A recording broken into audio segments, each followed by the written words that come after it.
27. At the beginning of an experiment, the number of bacteria in a colony was counted at time t equals 0. The number of bacteria in the colony t minutes after the initial count is modeled by the function b of t equals 3 multiplied by 4 to the t power. What is the average rate of change in the number of bacteria for the first 5 minutes of the experiment? So what are we looking for? I see a few important things, okay? You notice that there is an equation that you're going to want to work with, okay? So you know you're doing something with that equation, b of t equals 3 times 4 to the t power. And then the question says, what is the average rate of change? We're looking for average rate of change. So you know when you're looking for an average rate of change, it has to be you're going to have an interval. You're going to have two endpoints. X is this and X is that. We're finding the change from those two values.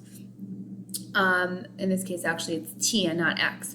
So let's figure out the endpoints, the interval that they're asking us about, and then we could make ourselves a little chart with input and output, right? So that we could find change in output over change in input. That's what we look for. We're looking for rate of change. So let's see, what's the interval? It says, what's the average rate of change for the first 5 minutes? First 5 minutes. That means we're going from when the experiment started. So think of what you would put in for t for that.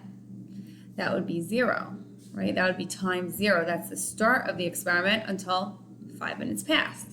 So that would be t is 5, okay? So that's how I figured out the interval, okay? It's the first 5 minutes. I know that's from time 0 to time 5. Now I need to fill in the table with the outputs for time 0 and time 5.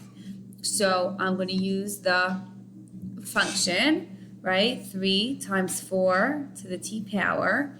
And for 3 times 4 to the 0 power, if you put 0 in there, well, that's the initial value, which is 3.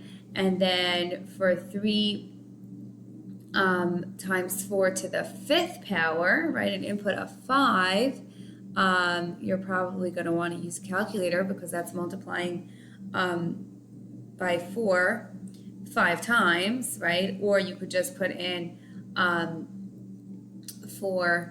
3 times 4 to the 5th power, right? If you don't want to actually go out and multiply 3 times 4 times 4 times 4 times 4 times 4, you could just put into your calculator 3 multiplied by 4 raised to the 5th power, and you should get 3,072, okay? So now that we have our sets of value for the beginning of our interval and our set of values for the end of our interval, we could look for the change in the outputs divided by change in the inputs, which give us the average rate of change.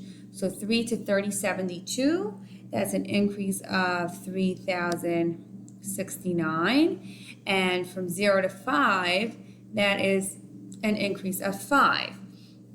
So our change in outputs is 3069. Our change in inputs is 5. And if you put that into your calculator, because I don't see 3069 over 5 as one of my choices, so go ahead and divide 3069 divided by 5, and you should get choice D, 613.8, and that would be the average rate of change for the first 5 minutes of this experiment. And with that, we're finished with the entire midterm review, so feel free to email me if you have questions. I'd be happy to help. If you're in my class, your midterm is on Friday, so any questions you have, ask me by Thursday night, and I'll be happy to help you out. And if you went through all the videos and you feel comfortable with it, then you should be very prepared to do very well on this midterm.